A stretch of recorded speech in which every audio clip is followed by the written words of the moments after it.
കേരളത്തിലെ ജനങ്ങളെ വളരെ ദുരിതത്തിലാഴ്ത്തുന്ന ഒരു വാർത്തയായിട്ട് ഞാനിപ്പോൾ പറയുന്നത്. നിങ്ങൾക്ക് സഹിക്കാൻ പറ്റുമെങ്കിൽ അത് കേൾക്കുക. വേറെ ഒന്നുമല്ല, മദ്യത്തിന് വില കൂട്ടാൻ അടുത്ത മാസം. ഭയങ്കര കഷ്ടട്ടോ അല്ലേ? ഇനി എങ്ങനെ ജീവിക്കും? ഈ ഒരു സംഗതിക്ക് മാത്രം ഒരു പ്രത്യേകത, എത്ര നികുതി കൂട്ടിയാലും എത്ര വില കൂടിയാലും അത് ജനങ്ങൾ അങ്ങോട്ട് സഹിക്കും.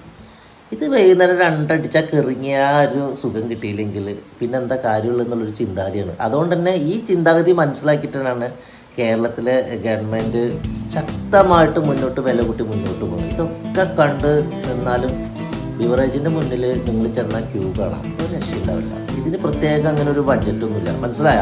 ഓക്കെ. ഇപ്പം തന്നെ എന്താ അവസ്ഥ?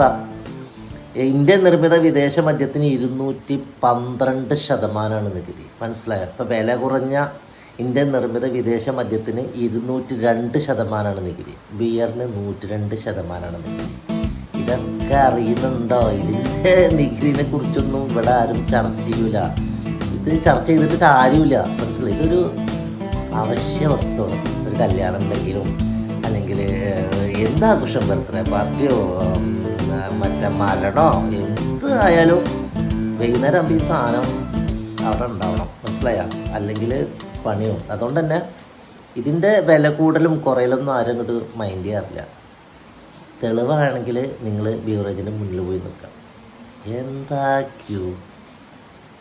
എന്ത് മഴയായാലും വേണ്ടില്ല, എന്ത് വെയിലായാലും വേണ്ടില്ല, ഇതൊന്നും വിഷയം ഒരു സംഭവം തന്നെയാണ് അല്ലേ?